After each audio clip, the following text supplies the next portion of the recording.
गुरुकुल।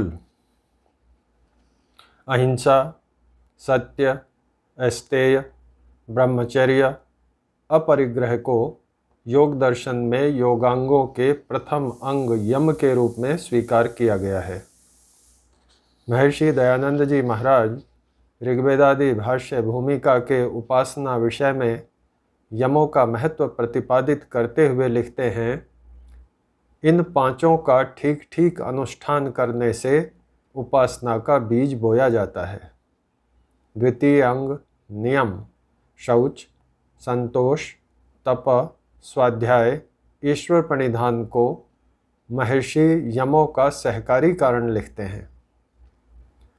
यम नियमों के पालन के बिना साधना में उन्नति नहीं हो सकती तथा सामाजिक उन्नति भी इनके बिना संभव नहीं है।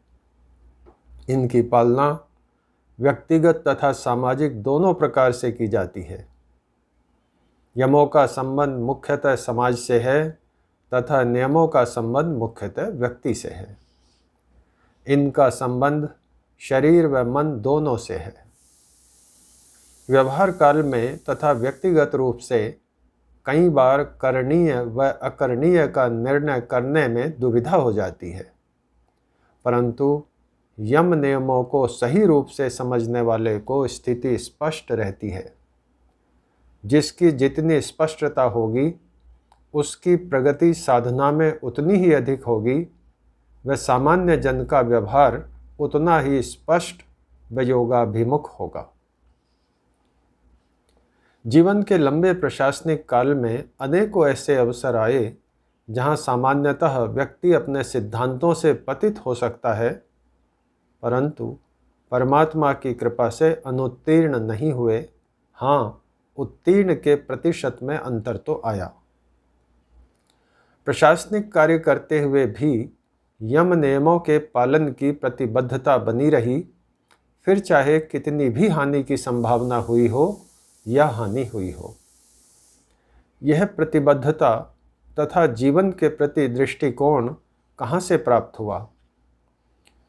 जब विचार करता हूँ तो पाता हूँ कि गुरुकुलीय जीवन का इसमें बहुत योगदान है।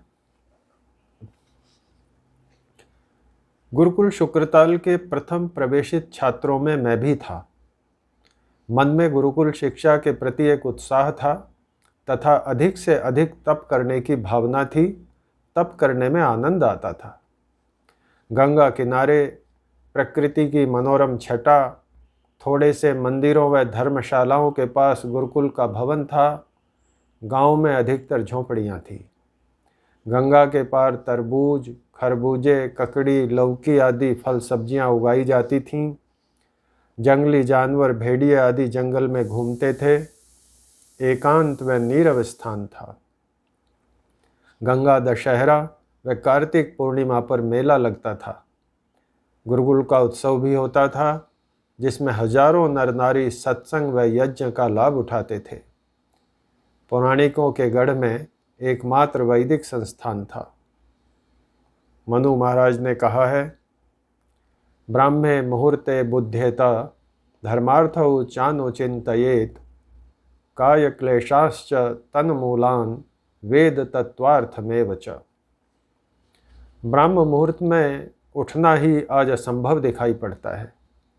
धर्म चिंतन आदि की तो बात ही क्या, केवल अर्थ चिंतन ही चलता रहता है। गुरुकुल में रहते हुए छोटी आयु में यह श्लोक स्मरण नहीं था, परंतु अर्थ चिंतन को छोड़कर शेष सब की पालना अनायास ही होती थी और लंबे समय तक दिनचर्या की आवृत्ति रहने से परिपक्व हो गई, आदत सी बन गई और आगे के जीवन का आधार बन गई। प्रातःकाल जागरण, मंत्रों का पाठ, शौच के लिए दूर जंगल में जाना, हाथ व पात्र की शुद्धि, स्वास्थ्य के लिए आसन, प्राणायाम, व्यायाम, ठंडे पानी से खुले में स्नान, मन की शुद्धि के लिए संध्या व यज्ञ तथा तदुपरांत प्रातराश, यह दिनचर्या का अंग था। प्रातःकालीन मंत्रों का अर्थ पता नहीं था। पुस्तक में पढ़ने के बाद इतना तो ध्यान था कि परमात्मा परमपिता की उपासना कर रहे हैं। तब के स्मरण किए मंत्र आज भी स्मरण हैं तथा उनका पाठ भी होता है। गुरुकुल में व्यायाम की ऐसी आदत पड़ गई कि अब तक के जीवन काल में आसन, प्राणायाम, व्यायाम नहीं छूटे। सर्दियों के दिनों में कई बार दौड़ लगाने जाते, वे गंगा जी में स्नान कर वापस दौड़ते गुरुकुल आ जाते। हरिद्वार में रहते गंगा जी में स्नान होता, ठंड का पता ही नहीं चलता था। 1998 में एक वर्ष इंग्लैंड रहने का अवसर मिला। वहाँ सर्दी थी, पर गुरुकुल की आदत ऐसी कि पूरे वर्ष ठंडे पानी से स्नान होता रहा। अहंकार तो था ही नहीं। गंगा जी को तैरकर पार करते, पलेजों से लौकी आदि सब्जियां मांग कर लाते तथा सभी मिलकर कई दिनों तक खाते रहते। संध्या व यज्ञ तो घर पर भी होता था, परंतु घर पर संध्या में निरंतरता नहीं थी। गुरुकुल में संध्या की निरंतरता मिली तथा कुछ व्यवधानों सहित आज भी चल रही है। यज्ञ तो आज भी घर में दोनों समय होता है। यदि कोई यज्ञ विरोधी मुझसे यज्ञ के विषय में शास्त्रार्थ करे तो मैं आज भी उसे पूरी तरह संतुष्ट नहीं कर पाऊँ, परंतु गुरुकुल में तथा घर में यज्ञ की निरंतरता से संस्कारों की परिपक्वता के कारण मन में कभी यज्ञ के प्रति विपरीत भाव नहीं आया। शारीरिक तपस्या तो सीखी ही गुरुकुल से। कटी वस्त्र व चादर तो पूर्ण वस्त्र थे। रजाई नहीं ओढ़ी, तख्त पर गद्दा नहीं बिछाया, तकिए तो थे ही नहीं। गर्मी में खुले आसमान तले रेत के ऊपर दरी बिछाकर निश्चिंतता से सोते थे। जूते नहीं पहने जाते थे।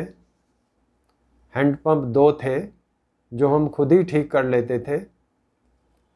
गुरुकुल की सफाई, पाकशाला की लकड़ियां फाड़ना आदि कार्य प्रसन्नता से किया जाता था। अब तो आर्यों में भी कई जगह सरनेम पूछकर जाति का पता लगाने का प्रयास होता दिखाई दे जाता है, परंतु गुरुकुल में आचार्य से लेकर ब्रह्मचारियों व पाकशाला के सेवकों आदि की कोई जाति ही नहीं थी। पाकशाला सेवक ब्रह्मचारियों के साथ प्रथमावृत्ति पढ़ता था। कोई ऊंच नीच नहीं थी, सभी एक दूसरे की सहायता करते थे। अपनी पढ़ाई की चिंता किए बिना बीमार की सेवा करना कर्तव्य था, मजबूरी नहीं। नित्यम हिताहार विहार सेवी समीक्षकारी विषये स्वसक्तः दाता समः सत्यपरः दयावान आप्तोपसेवी च भवत्यरोगः। चरक संहिता में तो अरोग रहने के इतने उपाय बता दिए, परंतु पिज्जा बर्गर के युग में मॉल्स में पिक्चर हॉल में जाना ही विहार है। बस जल्दी जल्दी वे शब्द रट लिए जा रहे हैं जिनसे ज़्यादा से ज़्यादा पैसा कमाया जा सके। विषयों में आसक्ति इतनी कि हाथ से मोबाइल छूटता ही नहीं तथा अपनी उम्र से पूर्व ही सभी विषयों का पता छात्र कर लेते हैं। आप्त के नाम पर पीढ़ी परिवर्तन की दुहाई दे दी जाती है और अनुभव तो पुरातन पंथी हो गया है। ऐसे में सत्य, क्षमा आदि कहाँ से जीवन में सीखने को मिलेंगे जब सिखाने वाले स्वयं ही इनसे अछूत हों। परंतु गुरुकुल के प्रत्येक ब्रह्मचारी को चरक संहिता की अरोग रहने की यह कला व्यवहार से अनायास सिखाई जाती रही थी। प्रातराश में दुग्ध व दलिया सभी को मिलता था। गरीब और अमीर नहीं देखा जाता था। मात्रा भी लगभग नियत थी।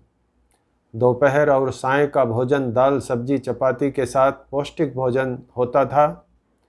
सांसारिक विषय तो कहीं दूर तक देखने को नहीं मिलते थे। मेले के अवसर पर भी ब्रह्मचारी मेले में घूमने जाने के उत्सुक नहीं होते थे, न ही उसके प्रति ज़्यादा आकर्षण होता था। वृत्तियों का निरोध कैसे होता है यह तो नहीं जानते थे, परंतु गुरुकुल के परिवेश में वृत्तियों का निरोध स्वभावतः होता रहता था, दर्शन के सिद्धांत पढ़े बिना भी। आचार्यों व सन्यासियों का आगमन होता रहता था। उनकी सेवा का अवसर लेने की होड़ लगी रहती थी। एक सन्यासी महाराज को स्नान करने का बहुत शौक था। कई बाल्टी पानी से स्नान करते थे। हम हैंडपंप की हत्ती को पकड़कर कूद कूद कर बाल्टी भरते रहते थे। थकने पर दूसरा ब्रह्मचारी तैयार रहता था। आशीर्वाद मिलता था। जीवन जीने के रहस्य प्राप्त होते थे। देने का भाव, सुख दुख में समानता का भाव, सत्य के प्रति झुकाव तो जैसे दिनचर्या का अंग थे। यह अलग बात है कि उनमें गति अलग अलग थी, परंतु महत्वपूर्ण यह था कि ये विचार जन्म लेकर मन में पनपने लगे थे। परिग्रह के नाम पर 2-3 जोड़ी कपड़े, किताबें, आवश्यक बिस्तर के अलावा कुछ नहीं होता था। सत्य की पालना भी सामान्य विद्यालयों से कहीं ज़्यादा थी। मुख्य कार्य ही अध्ययन था। सांसारिक विषयों की पुस्तकों, शाकुंतलम आदि की पढ़ाई तो थी ही नहीं। व्यक्ति की शारीरिक व मानसिक क्षमता से उसमें निडरता आती है, यह माना जाता है। सही भी है, परंतु अभय का कारण तो आत्मिक बल ही होता है और वह प्राप्त होता है ईश्वर प्रणिधान से। गुरुकुल में रहते किसी प्रकार का भय मन में व्याप्त नहीं था, क्योंकि परमपिता परमात्मा पर श्रद्धा थी एवं आस्था थी कि ईश्वर के रास्ते चलने वाले का बुरा नहीं हो सकता। सिद्धांत तो उस समय स्पष्ट नहीं थे, परंतु जीवन में जिए जा रहे थे। अहिंसा की परिभाषा सामान्यतया यह बना दी गई है कि किसी भी प्राणी के प्रति हिंसा नहीं रखना, जो हानि पहुंचा रहा है उसका भी विरोध नहीं करना, उसके प्रति भी हिंसा की भावना नहीं रखना। गुरुकुल में अहिंसा की विभिन्न परिभाषाओं का पता तो नहीं था, परंतु प्रातः भ्रमण के समय, रात को सोते समय सभी ब्रह्मचारी कान तक लंबी लाठी रखते थे तथा यह भावना नहीं थी कि रास्ते चलते कोई कुत्ता काटने आवे तो उससे अपना पैर बचाया ही न जावे व कटवा लिया जावे, बल्कि दंड का प्रयोग करके उसे भगाया जावे व अपनी हानि नहीं होने दी जावे। यदि कोई चोर आदि आ जावे तो उसके सामने समर्पण नहीं करके उसे दंड से रोका जावे। कुत्ते व चोर के प्रति सुधार की भावना मन में रखनी है, यह पता तो नहीं था। यह तो बाद में स्वाध्याय से पता चला, परंतु मोटे रूप से अहिंसा का जो रूप गुरुकुलीय पद्धति में अनायास सीखा जा रहा था, वह जीवन जीने के लिए महत्वपूर्ण था। संभवतः सिद्धांत के नितांत विपरीत भी नहीं था। ब्रह्मचारी बलदेव जी नैष्ठिक का शरीर बलिष्ठ व दबंग आवाज हर किसी को अपनी ओर आकर्षित करती थी। जब वे गुरुकुल के उत्सव पर हजारों की संख्या में उपस्थित श्रोताओं को अपने सारगर्भित उपदेश देते थे तो पंडाल में हर कोई शांति से उन्हें व केवल उन्हें ही सुनता था। उनको देखकर गृहस्थियों के मन में अपने पुत्रों को गुरुकुल में भेजने, ब्रह्मचारी बनाने की भावना जगाती थी। यही कारण था कि सैकड़ों की संख्या में गुरुकुल में ब्रह्मचारी पढ़ते थे। ब्रह्मचारी जी सबके प्रेरणा स्रोत थे तथा अधिकांश छात्र उन जैसा बलिष्ठ शरीर व भाषण कला प्राप्त करना चाहते थे। रात्रिकालीन भोजन के बाद श्लोक पाठ होता था। कुछ के अर्थ स्मरण थे, कुछ के नहीं थे।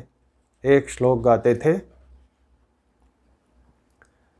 वयमिह परितुष्टा बल्कलैस्त्वं च लक्ष्म्या सम इह परितोषो निर्विशेषो विशेषः स तु भवति दरिद्रो यस्य तृष्णा विशाला मनसि च परितुष्टे कोऽर्थवान् को दरिद्र। सचमुच गुरुकुल में जो पहनते थे, जो पढ़ते थे, जो खाते थे, जो सोचते थे, जो व्यवहार करते थे, संसार की नज़रों में वह प्रशंसनीय हो या न हो, उन सब से संतुष्ट ही नहीं थे, अपितु उससे अन्य को हे दृष्टि से देखते थे। आत्महीनता की भावना नहीं थी, बल्कि आत्मसम्मान का, गर्व का भाव था। पीछे मुड़कर देखता हूँ तो यह परितोष पूरे जीवन में नजर आता है। मेरे पास दूसरे अधिकारियों की तरह धन संपत्ति आदि तो नहीं है, मेरा रहन सहन भी तथाकथित उच्च स्तरीय नहीं रहा है, परंतु गुरुकुल से प्राप्त प्रेरणा से जीवन में संतोष तो रहा ही, चमक दमक के प्रति आकर्षण नहीं रहा तथा आत्मसम्मान का भाव रहा। कभी ऐसा भी महसूस नहीं हुआ कि हमें भी दूसरों के रास्ते पर चलना चाहिए था, बल्कि यह भाव आया कि परमपिता परमात्मा की कृपा से यथासंभव पाप भी जानबूझकर नहीं कमाया और संस्कारों को भी दूषित होने से बचाया। कमियां व्यक्तियों में हो सकती हैं, संस्थाओं में हो सकती हैं, परंतु ऋषियों की बताई शिक्षा पद्धति में कमियां नहीं हो सकती। यह पद्धति व्यक्ति में मानवीय गुणों का समावेश कर उसका निर्माण करती है, जिससे परिवार, समाज, राष्ट्र का सही निर्माण होता है। आज की शिक्षा पद्धति जो केवल धन कमाने तक सीमित हो गई है, अक्षरज्ञान जिसका ध्येय है, उससे नैतिकता का विकास नहीं हो सकता। फलतः व्यक्ति व समाज का सर्वांगीण विकास करने में यह सक्षम नहीं है। भौतिक व आध्यात्मिक दोनों प्रकार का समानांतर विकास ही उच्च आदर्श युक्त समाज का निर्माण कर सकता है, जो शिक्षा पद्धति के, गुरुकुलीय शिक्षा पद्धति के उज्ज्वल पक्ष को अंगीकार कर ही संभव है। यदि ऐसा नहीं हुआ तो जिस गति से समाज में मूल्यों का उन्मूलन हो रहा है, उसे रोका जाना असंभव होगा। श्रेष्ठ व्यक्ति चिंतित हैं, अपने अपने सामर्थ्य अनुसार पद्धति का प्रसार कर रहे हैं, परंतु अर्थकरी विद्या की अवधारणा हो जाने से उनके प्रयास पूर्ण सफल नहीं हो पा रहे हैं। अतः गुरुकुल पद्धति की पुनर्स्थापना के लिए समाज के सहयोग के साथ साथ सरकार का संरक्षण नितांत आवश्यक है।